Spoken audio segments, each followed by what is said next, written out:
The greatness of a nation can be judged by the way its animals are treated. ভারতবর্ষে প্রথম পঞ্চায়েতি রাজ কোথায় প্রবর্তন হয়েছিল? রাজস্থান। সংবিধানের কত নম্বর ধারায় পঞ্চায়েত ব্যবস্থার উল্লেখ আছে? 243 থেকে 243 অ পর্যন্ত। গ্রাম পঞ্চায়েতের মিটিং কতদিন অন্তর অনুষ্ঠিত হয়? প্রতি 1 মাস অন্তর অন্তর। অশোক মেহতা কমিটি কবে গঠিত হয়েছিল? 1977 খ্রিস্টাব্দে। বলবন্ত রায় মেহতা কমিটি কবে প্রতিষ্ঠিত হয়েছিল?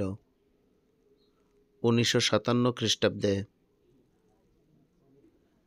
কোন কমিটিতে দলহীন পঞ্চায়েত নির্বাচনের কথা বলা হয়েছে? বলবন্ত রায় মেহতা কমিটিতে। পঞ্চায়েত সমিতির প্রধান কে? সভাপতি। পঞ্চায়েতে রাজ দিবস কবে পালিত হয়? 24শে এপ্রিল। ত্রিস্তরীয় পঞ্চায়েতে রাজ ব্যবস্থার সুপারিশ কোন কমিটি করেছিল?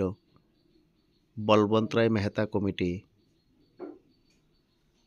পঞ্চায়েতি রাজ বিষয়টি সংবিধানের কোন তালিকায় অন্তর্ভুক্ত? রাজ্য তালিকা। এল.এম. সিংভি কমিটি কবে গঠিত হয়?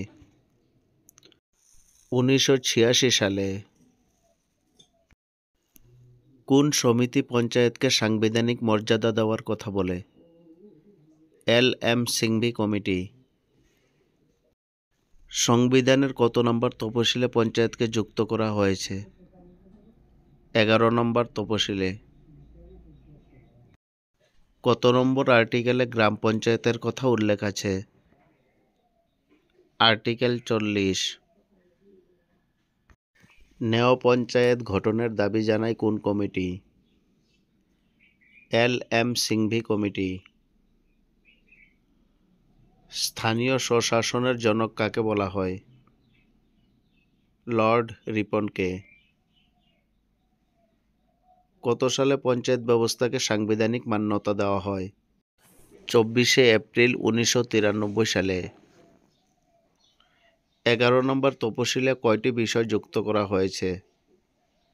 29টি বিষয়। পঞ্চায়েত সদস্য হওয়ার সর্বনিম্ন বয়স কত? 21 বছর। ন্যাশনাল পঞ্চায়েত রাজ ডে কোন বছর থেকে পালিত হয়ে আসছে? 2010 থেকে।